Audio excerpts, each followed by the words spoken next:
Let's die of some dysentery. Let's go. What is dysentery?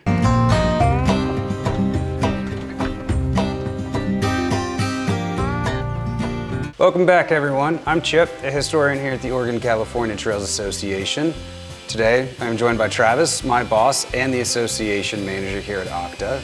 And we are filming in a live motorcycle shop here at Hickory Union Moto because I broke both my motorcycles and Travis had to come film here because I couldn't meet them out in Independence.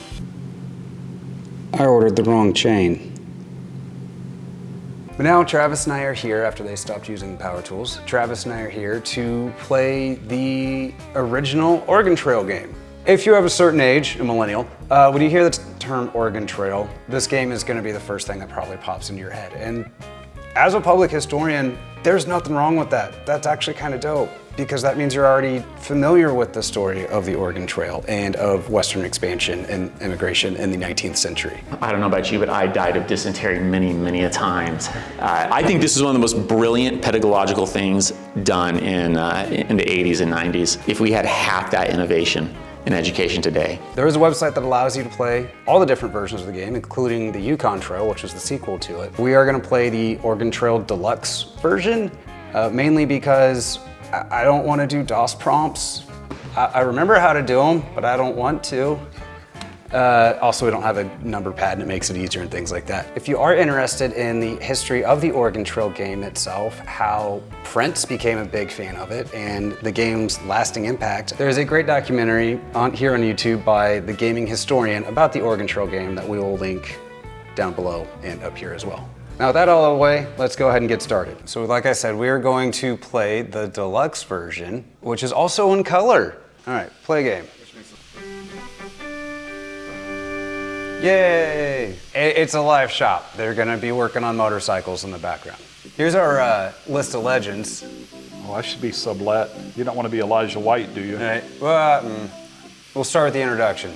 What was it like to cross 2,000 miles of plains, rivers, and mountains in 1848? So what was going on in 1848? We're a year before the gold rush. People are heading to Oregon. I mean, a few people were already in California. Gold was actually discovered in California in 48. So people who were near to California, people who were already in Oregon, people who were in Mexico, people who were in Utah, made it to California in 48. In 48, because they'd already, early 1840s is really when, we had the Bidwell-Bartleson Party in 1841. That was really the first major group to go out west. Now we're 7 years into the trail. Every year, it's bigger and bigger. You start with fewer than 100, then about 100. By 1843, there's 1,000 people going west, and thousands of people are pretty much on the trail every year. Of course, in 49, it really explodes. It's tens of thousands. Next paragraph, how will you make life or death decisions? How will you cross rivers?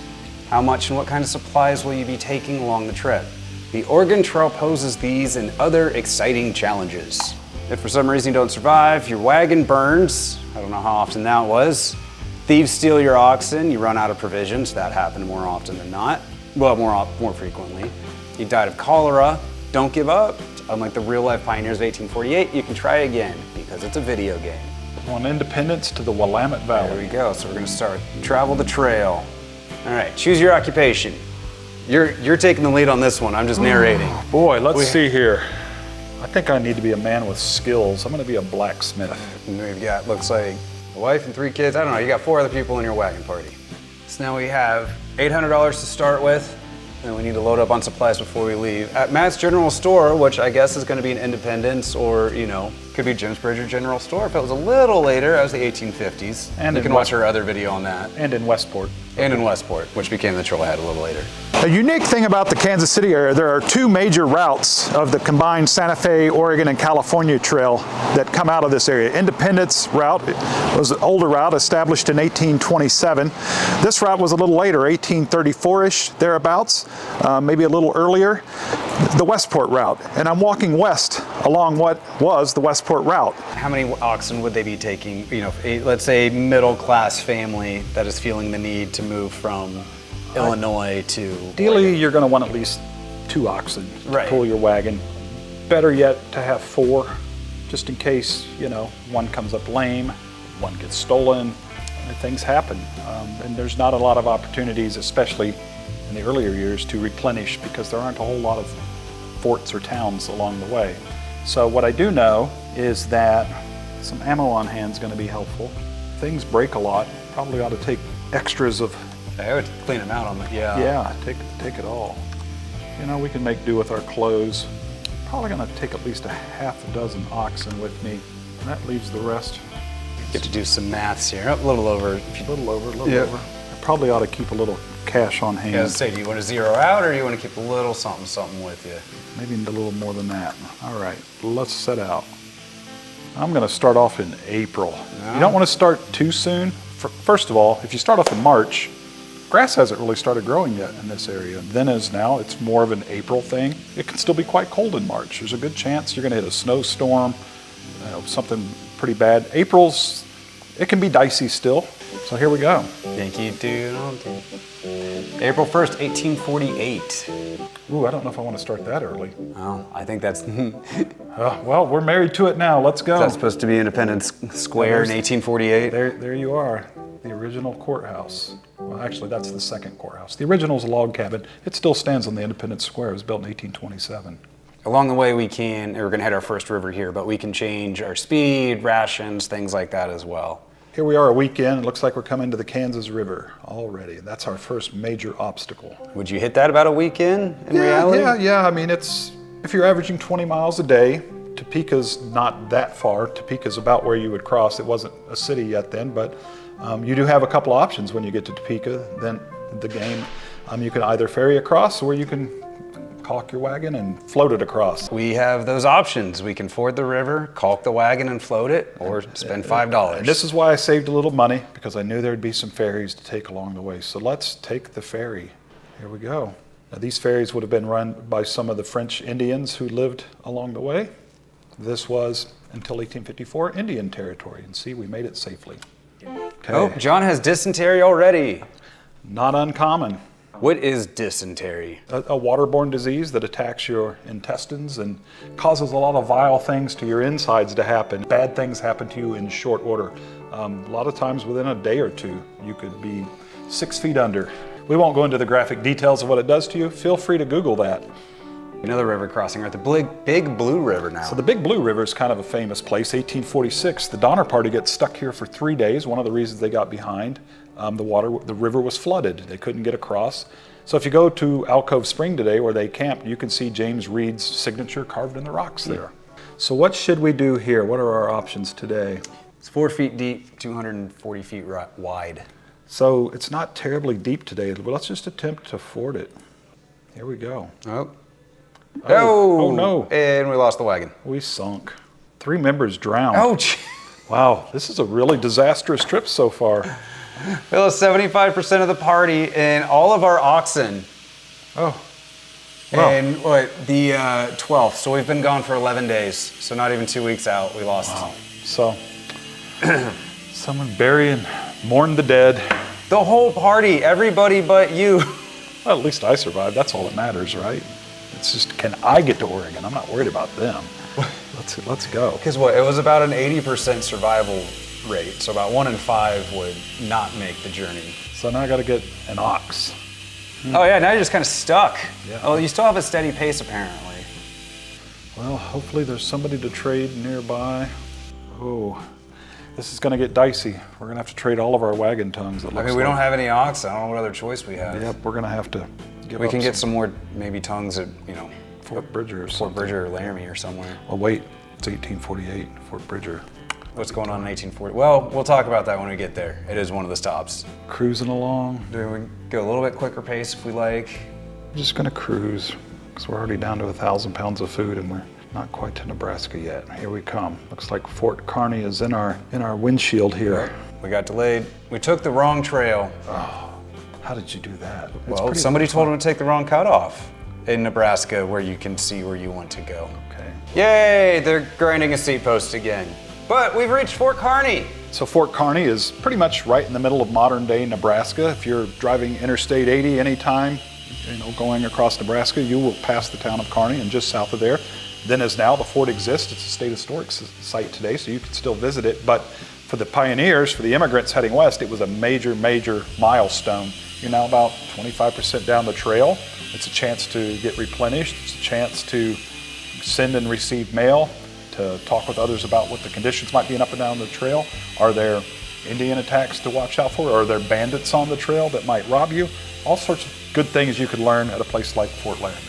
Who are the bandits at this point if America is just starting to push out? So, to you know, west? then as now, everybody's looking for a grift. It was especially acute during the Civil War. Most of the forts were abandoned. A lot of people who didn't want to fight in the Civil War went and hid out in Nebraska and robbed wagon train. In the 1860s, that would have become yet another peril. Let's continue. What, do we want to trade or anything? We could buy some yokes back. We probably ought to do that, huh? Yeah. There we go. Let's see what that's going to cost us. Now you can see things have really gone up quite a lot since we left Independence. Independence, there was competition. There were multiple vendors. Fort Kearney, it's a monopoly. You got to pay what they've got. So Supply and demand, we are kids. out of wagon tongues, so I probably ought to at least pick up a couple. Let's go. So now we're a month in. Here we go. So would it take you about a month to reach Fort Kearney? Is that kind of on? Ideally, you want to be to the middle of Wyoming by about the 4th of July, and it looks like we're well on pace if no more disasters happen there. We found some wild fruit. I don't know if we should trust that. Oh, I think I'm going to skip that. Ooh, they're going to make me eat it? That's not nice. Well, we don't have to worry about rations though. There's only one of you now. Yeah, I'm never going to run out of food. Oh, Emily was bitten by a snake. I guess we still had one person in the train. I was wrong. Emily was still with us. There's two of us, but she was bitten by a snake. Then as now, Nebraska is populated with rattlesnakes, especially as you get further into western Nebraska. A place like Scotts Bluff, Chimney Rock, you'll see today, watch for rattlesnakes all over. Once the panhandle of Nebraska. Good advice, carry a hiking stick, flush the grass in front of you as you walk. Oh, Emily got bit by another snake a week later. Emily's having really bad luck. Emily needs to quit messing with the snakes. And Emily died of a snake bite. Well, got to bury another one. So a lot of people call that Platte River Valley one long graveyard. There are some diary accounts that talk about every few feet there's a new fresh grave. Some people actually documented all of the graves that they saw along the way. It's how we know so much about it, because very few graves remain today. Literally only a handful, several dozen out of literally thousands. Let's continue without Emily. So yep, now we're just down to you. We're going to solo this thing. Looks like we're approaching Chimney Rock. It's a really, really impressive landmark in the western part of Nebraska. It's also on their state quarter. So Chimney Rock was another major milestone. You're about a third of the way down the trail at this point. A lot of people would stop and carve their name in the rock. You can't really see any of those in it today because it's sandstone. It's very soft and it's eroded over time. In fact, the chimney on that was probably twice as high in 1848 as it is today. Lightning keeps decimating it. Eventually, it's just going to be a chimney nub. Continue on, no trading. Now Travis got bitten by a snake. Man, I just was warning everybody about not getting bit by snakes, and now I died. And you just Nobody to bury me, so nope. There I am somewhere east of Scotts Bluff, just left to rot on the plains. I'm coyote food, getting carted off. Circle of life. Okay, we made it to Chimney Rock. Didn't even go hunting or. Well, should you have an attempt? See if you can get further than me? I guess so. Let's All right. see. Yeah. Seeing how Travis died so quickly, I guess it's my turn. I will be. Yeah, let's go with a saddle maker. Why not? Let's start off with 5 oxen. Let's go with 86 box of bullets. And I'm gonna take all their wheels, all the axles, all the tongues. Do 1,500 pounds of food. That leaves us with 600 bucks. So let's take, I don't know, 5? Yeah, we'll do that. That leaves us $88. I'm gonna leave in April again. This is the advantage I have knowing the story of this. Welcome back to Independence. Welcome back. Now, there were people that would travel east to west as guides, as... There were some people that started, especially after the gold rush, would take herds of cattle to California every year and then come back. The Santa Fe Trail, people really traded on it year-round, not as much in the winter. Really the difference with the Santa Fe Trail is that it was a two-way highway. This is more of an immigration trail. Most people were going west. A few people did come back east to the first hitting the river.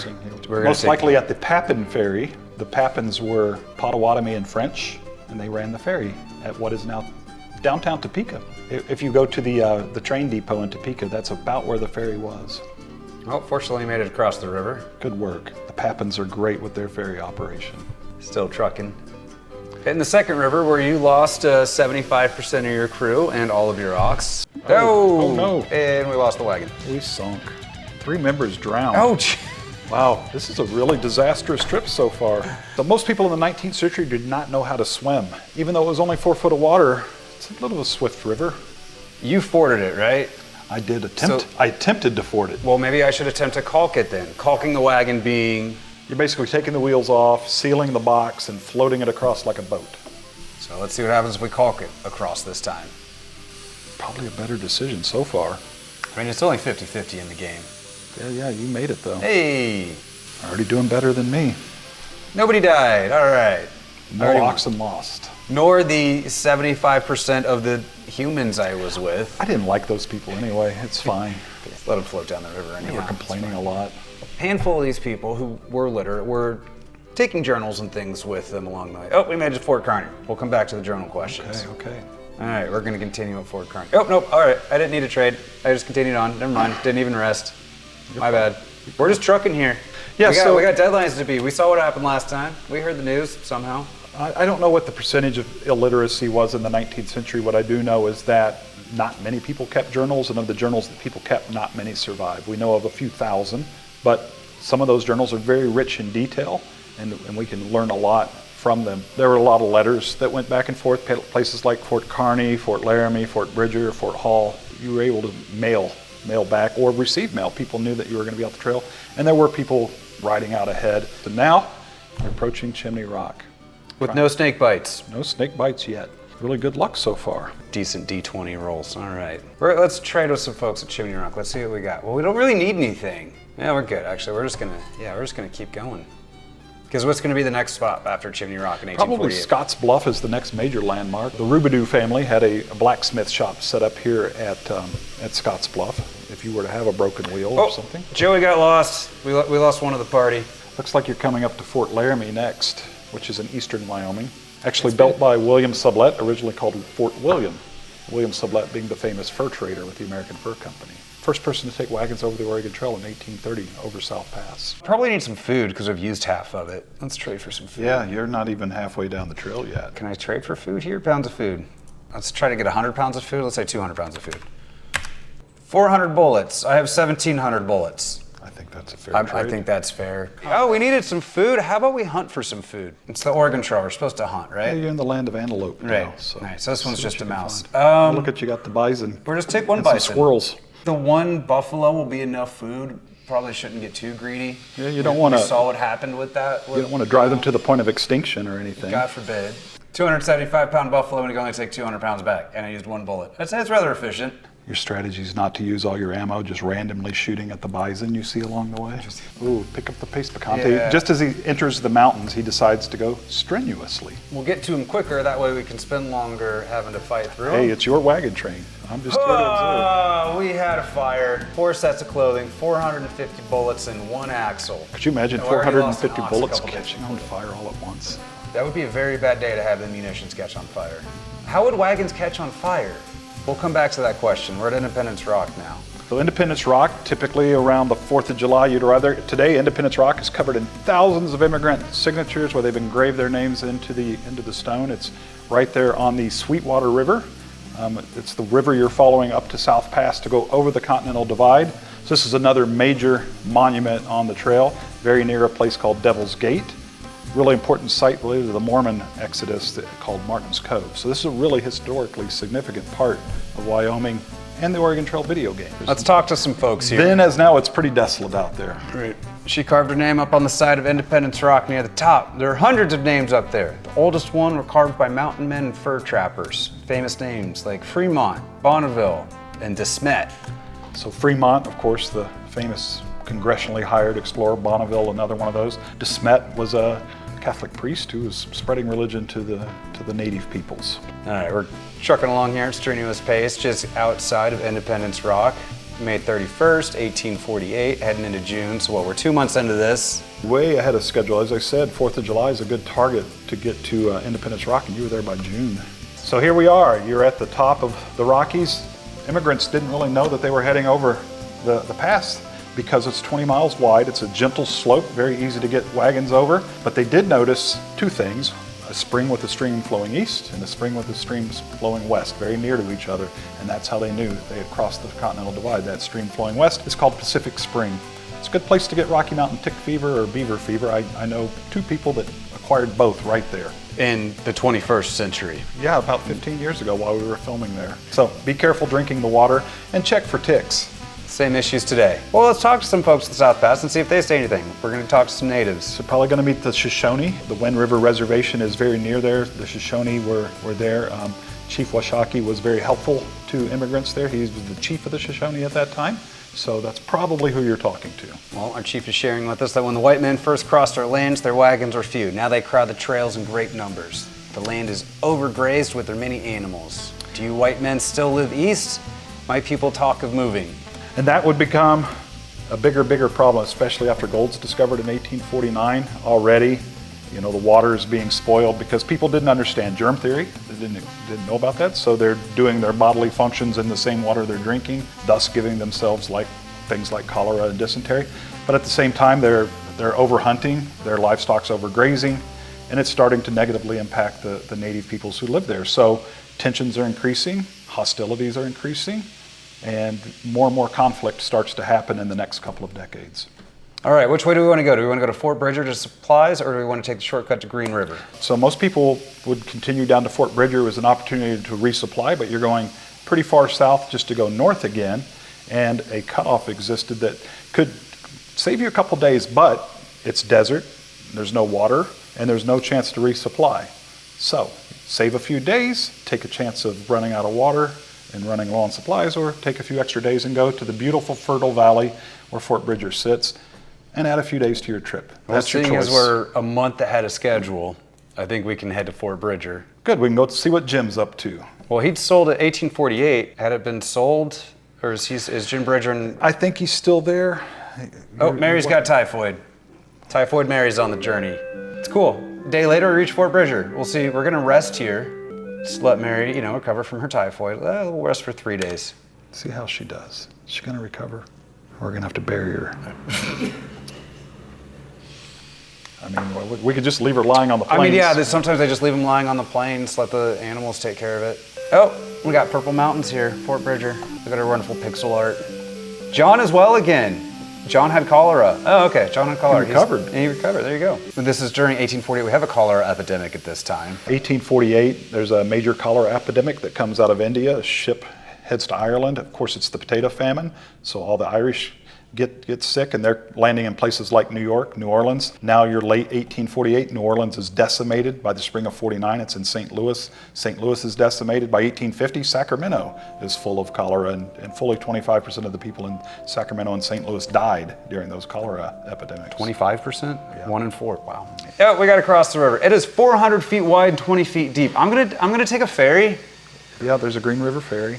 Who was running the Green River Ferry at this time? Probably Mormons. Yeah, Mormons were running the ferry there. They often called it Mormon Ferry, in fact. But they can build a good ferry at least. Slow our pace down a little bit. Mary's getting a little exhausted right as I say that. We probably need some food. We only got about 700 pounds of food left. Still got another mountain range to go through. And you've got the hardest part of the journey ahead of you. You've now crossed the relatively flat plains. You've had a lot of water along the way. Now you're entering deserts, mountains, fewer rivers, more arid environment. It's going to get harder, and it's summertime now. It's going to get hotter. Yeah, it's now late June. A little toasty according to the game, but we're getting out here towards the Great Salt Lake. And a thief stole 4 oxen from our wagon. Now you're down to 1. It's going to be hard to pull that wagon with 1 oxen. Well, let's trade with someone for an oxen near us. Are you in Salt Lake City now? No, but I think we can trade with other people in our train for 236 pounds of food. Yes, because we can just hunt more. Let's continue on a little bit, and then we'll hunt. Where are we at? Weather's getting a little rough. It's cloudy out. Let's hunt in these cloudy conditions. So antelope are harder to hit than the bison. Yeah, I think food's getting a little scarce out here. It's easy to hit a bison. It's harder to hit a squirrel. There you go. There you go. Found a deer. Now you're going to eat well. Only 49. That was a small deer. Let's continue on. And Joey was bitten by a snake. Joey's been having a bad time. He had cholera, now he got bitten by a snake. There's no grass for the oxen we have now. Especially as you enter the salt flats. Yep. Grass becomes a major issue. Water becomes a major issue. Oh, an ox wandered off. We only had the 2. We found him. It only took 3 days. Good. 3 days to find an oxen on the trail. You're lucky you found him.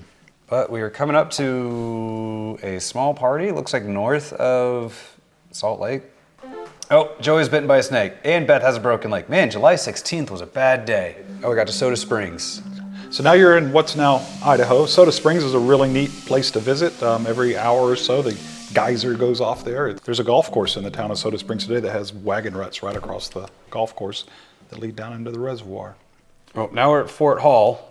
Fort Hall is an important site near Pocatello, Idaho. Fort Hall was one of those important resupply stations. It started off as a Hudson Bay fort and later become a supply fort for the trails. It's today on the Shoshone-Bannock Reservation. There's not much left to see. It was an adobe fort. It's largely melted back into the ground. It's a good place to get chomped up by mosquitoes today. So I don't really advise going. We're running out of clothes for some reason. Just walk nude into Oregon, I suppose. They have one set of clothing for $20. That is half of our budget left. Looks like we're gonna walk there in our birthday suits. Up until this point, women were largely wearing dresses. By about 1853, the bloomer came into being. Amelia Bloomer was a suffragette and popularized the wearing of long pants for women. Well, in 1848, that's when the suffragette movement began with the well, they were a few years away from that. But there are diary quotes when people would get to Oregon City of being shocked of seeing women in long pants. Just like, oh my gosh, I can't believe this. These women are so of the devil or something. I thought 1848 was the conference, was it not? I'm wrong. It may have been.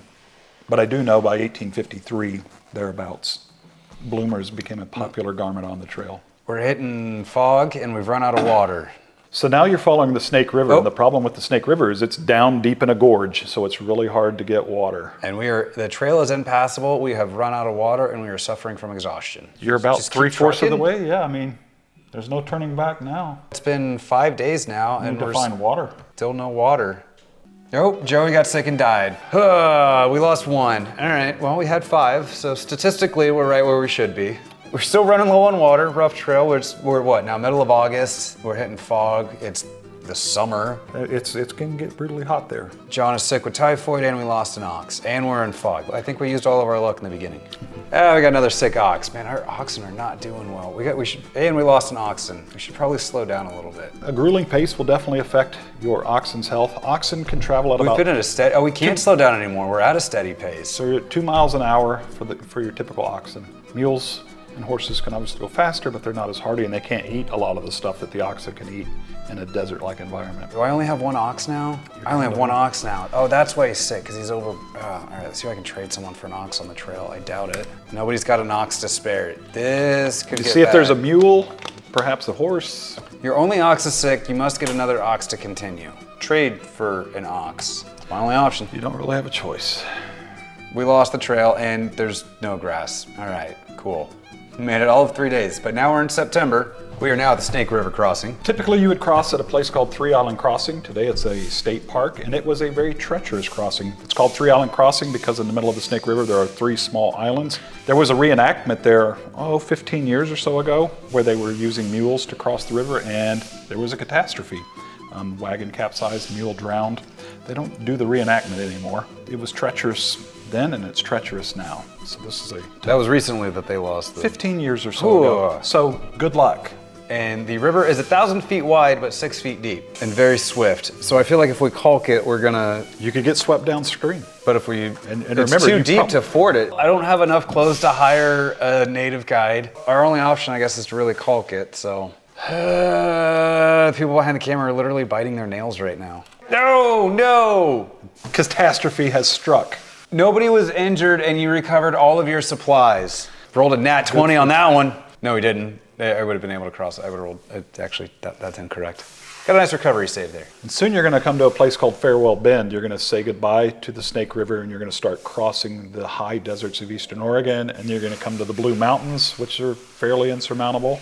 And then you're going to come to the Cascade Mountains. So you've got a lot of tough trail ahead. And we are not doing well. We are in poor health and running low on food and in the desert. We're going to go with some filling meager portions though, since really, I give you more rations on the first day out, you get bitten by a snake and you get us lost on the trail. Thanks, John. You're kind of falling behind now. It's getting late in the season. Yeah, first day of fall, September 22nd.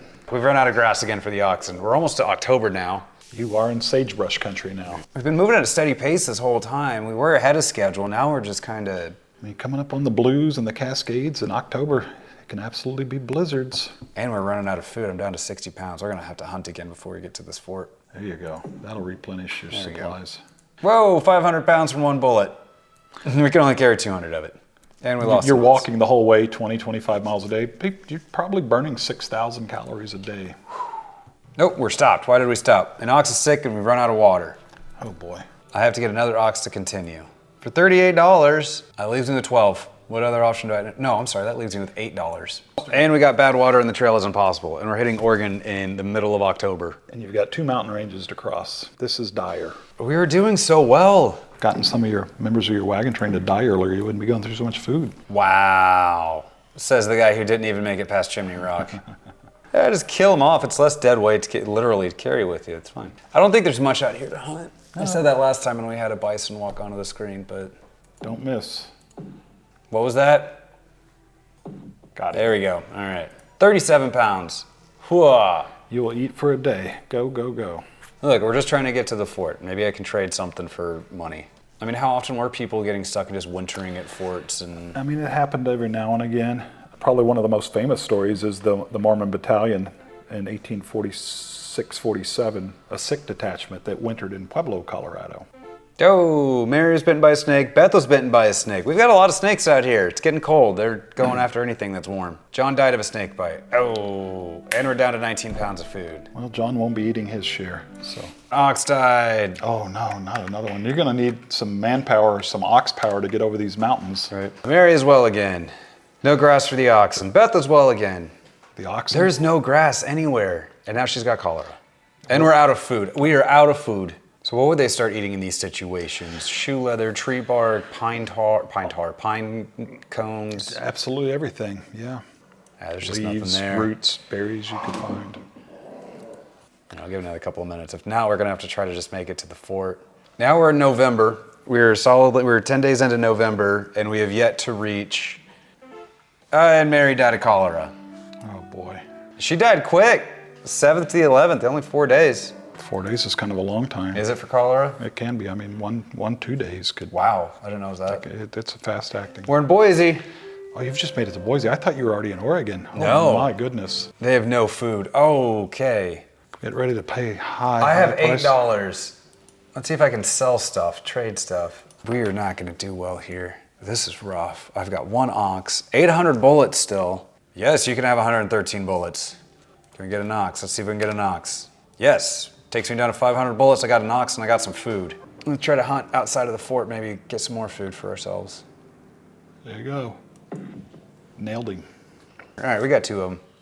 Hey, 500 pounds of food. That was kind of a waste. But hey, we got 200 pounds of food. We're in the middle of November now and we just got through Boise. You're in trouble. Well, it's gonna have to pick up our pace a little bit. You're gonna hit snow. Should we go grueling pace? Should we just start booking it? I mean, I probably would. You're gonna wind up like the Donner Party. Beth got a broken leg and died 4 days later. Still got 200 pounds of food. We're moving as quick as we can, but we're in poor health. We've run out of grass for the ox. Now we're coming up. And a thief stole money. Why were we delayed again? We hit bad water. Alkali water was a real problem out there. Alkali water? Mm-hmm. Just picking up all the sediments and everything. Yeah, it's all salt. Oh boy, 1 more mountain range. It's now December. You've got 2 more mountain ranges. 2 more mountain ranges after this one. And it's December. He's in Oregon. Oh, I'm the only one left alive. I didn't realize that. It's just me now. Everybody else in my party has died. I mean, I still have 170 pounds of food and 2 ox. It's just me. Do we go to Fort Walla Walla or do we take a shortcut? At this point, I'm going to the Dalles. At this point, Walla Walla is obviously in Washington. You can get resupplied there. I caught a fever. There. And the Dalles are where you make that decision to take the Barlow Road, which is the trail over the mountains, or build a raft and float down the Columbia River, which in those days wasn't dammed up and had waterfalls on it. So you'd have to portage around the waterfalls or risk drowning. So that's a decision you have to make when you get to the Dalles. Well, apparently we got bad water, so I don't even think drowning is gonna be an option for us, because we've been delayed a week due to bad water. Well, you're coming up to Mount Hood. It's about to get dire. No water again. And I'm suffering from exhaustion, but we're in snow now. We have changed to snow. And I died. So in case you're wondering, 2 Oregon Trail historians could not make it through the Oregon Trail Deluxe game. To be fair, I haven't played in 40 years, so. No, I haven't played since Mrs. Haller's 3rd grade class at Willowdale Elementary. I think I've got a box of CD-ROMs of these games in the office. I could probably, if somebody in the comments wants a CD-ROM version. On that note, thank you all for watching. We are filming here at one of our sponsors, Hickory Union Moto, here in Kansas City, Kansas, for once. Normally we're on the Missouri side. Please remember to like and subscribe. We are a membership-based nonprofit. If you would like to support us, please think of joining one of the local chapters, one-time donations, like and subscribe. All that fun stuff is just the easiest way you can support us and help us continue Goofing off playing video games. Preserving history in the There you go. Oregon Trail. Thank you. You should probably remember that as my job. Anyways, see y'all next time.